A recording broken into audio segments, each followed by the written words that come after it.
If you were a kid or teenager, or heck, even an anime-loving adult in the 1990s, then you remember the Pokemon craze. There were trading cards, shows, movies, toys, video games, and so much more merchandise, all bearing that familiar red and white Pokeball that we all grew to know and love. Pokemon is still going strong today, even though the popular hysteria phase wore off sometime in the early 2000s. It's still loved by millions of people across the globe, and its fan base continues to expand with each new generation. I wish I could say that the story I'm about to tell you is a pleasant one about the fandom and the community that grew behind Pokemon. Unfortunately, that's not the case. I'm about to tell you a story about a man I knew that used to live on my block in the late 90s. A man that loved Pokemon a little too much. Everybody knew him by name, but we called him the Pokemon Man. The Pokemon Man, or Greg Hooper, was a man in his 30s who lived by himself in the apartment unit below me. He was very nice to everyone who lived in the building, and there wasn't a day that went by that he didn't make some type of small talk with just about everybody. From what I knew of word of mouth, he worked in marketing for an animation company. He had a girlfriend named Kelly that was said to have come over most of the time, and he was absolutely obsessed with Pokemon. As a kid who also loved Pokemon, I thought it was pretty neat that here was this adult who loved something that was pretty much advertised for kids. And when I say obsessed, I mean obsessed. He wore shirts, hats, had a Pikachu bumper sticker on his Honda Civic, and always showed the kids at the apartment complex how he owned pretty much every card up to that point in time. I was amazed by this man, and so were all the other kids. The parents, however, had some shred of doubt about Greg's character, though. They thought he took his infatuation with Pokemon a little too far, and it made them think there might be something wrong with him upstairs, if you know what I mean. Of course, this was merely a shred of doubt. Like I said before, everybody loved the man, so you could say their misconceptions about him was just their way of trying to analyze someone they didn't quite understand. Anyway, so here was this Pokemon superfan that lived a floor beneath me. I would see him from time to time, and each time I learned something new about Pokemon.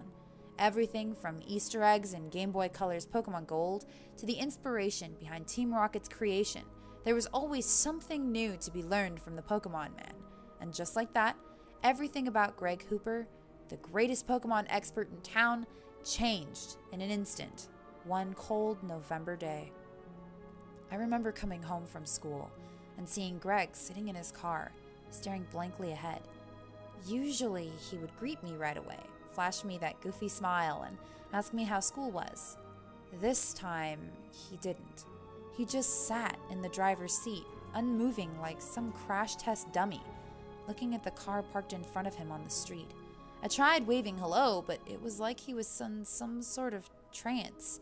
I thought maybe he wasn't feeling well or something, so I decided to just leave him alone. The next day, I heard my mom speaking to someone outside our door while playing video games in the living room.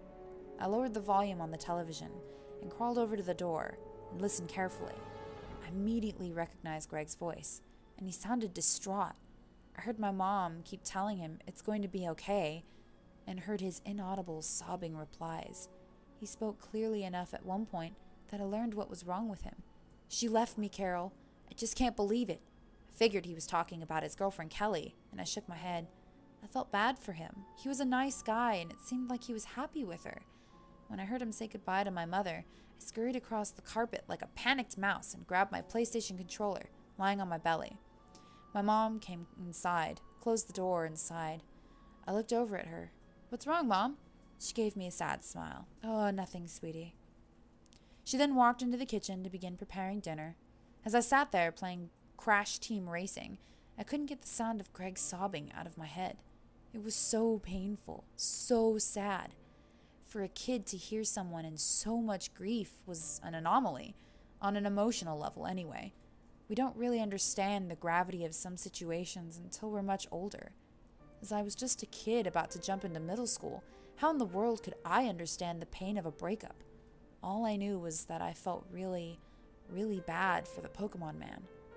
I didn't see Greg for the next few days, and I started to wonder if he was alright. It wasn't like him to be cooped up in his apartment. He was always roaming the complex in some kind of way. It was just really weird.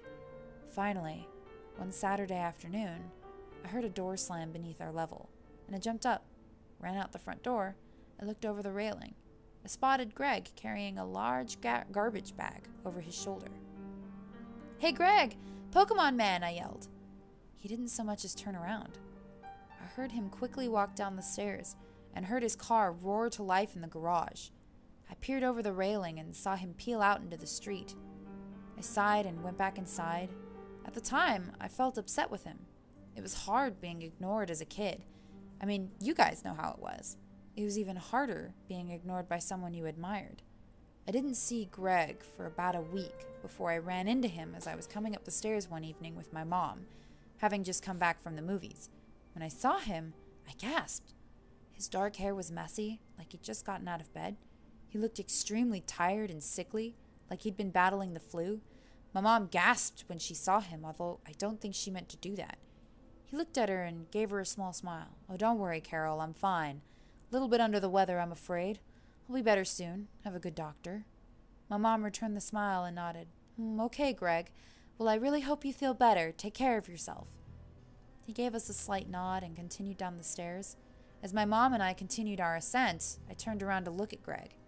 I was startled to find him at the bottom of the stairs, peeking at me from around the corner. He was staring at me and grinning. Just grinning. I wanted to grab my mom's blouse and say something, but I couldn't. I just stood there at the top of the flight of stairs, looking at my neighbor giving me that creepy grin. After what seemed like maybe a minute, I saw him retract behind the wall, and he was gone. I quickly followed my mom inside, my heart beating like a drum. That night as I slept, I couldn't get Greg's disturbing, smiling face out of my head. The next morning, I awoke to my mom speaking furiously to the landlord. I slowly climbed out of bed and went to the living room. I was shocked to see that our window was broken, a large crack along the side. To my surprise, my mom was holding a Pokeball in her hand. I looked past her to see the landlord holding his hands up and nodding. "Carol, trust me, I know. I'm really sorry. I'm gonna go talk to him. I'll fix this," the landlord said. My mom, clearly upset, nodded and handed the landlord the toy ball. She slammed the door and went to the kitchen. I followed her and sat at the dining table. "Mom, what happened to our window? And why did you have a Pokeball in your hand?" Surprised to hear my voice, she jumped. In all her excitement, she didn't notice me behind her. She spun around and sighed. "Well, it looks like Greg was playing some kind of joke on us and caused some damage to our living room's window." "Greg? Why?" She shook her head, still irritated by the situation. "I really don't know. He threw that toy against the window with enough force he cracked it, and he started knocking on our door afterwards like a madman. I was about to call the police, but thankfully for Greg, the landlord had just pulled in to do some maintenance work in the garage port." I opened my mouth in shock. "Why would he act like that, Mom?" She sat down at the table. "I don't know, sweetie. No idea." Later that day, I heard my mom speaking to the landlord on the phone. Apparently, Greg was really sorry for what he did, and he didn't mean to cause trouble. He offered to replace the window himself and apologized to us personally. When I heard this, I felt a little better about the way Greg was behaving lately. I thought maybe he was feeling better, beating the flu and just getting back to normal. The next day, however, we found out how terribly wrong I was. At about 3 p.m., my mom heard several forceful knocks at our door. She opened the door to find 2 policemen standing there, looking inside suspiciously.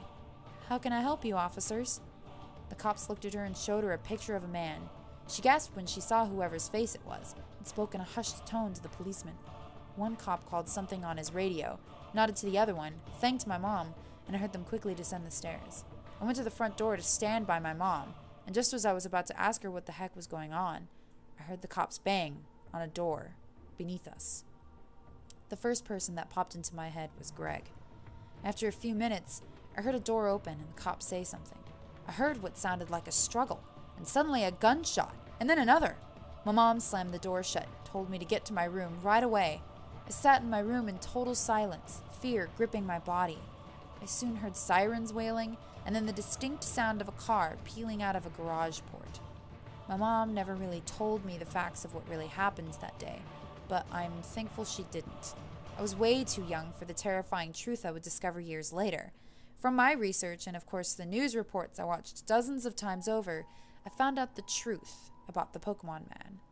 Greg Hooper didn't exist, in the sense that it was an alias the man we knew as Greg used. It turned out that his real name was Kevin Larson, an escaped patient from a mental institution in Maine.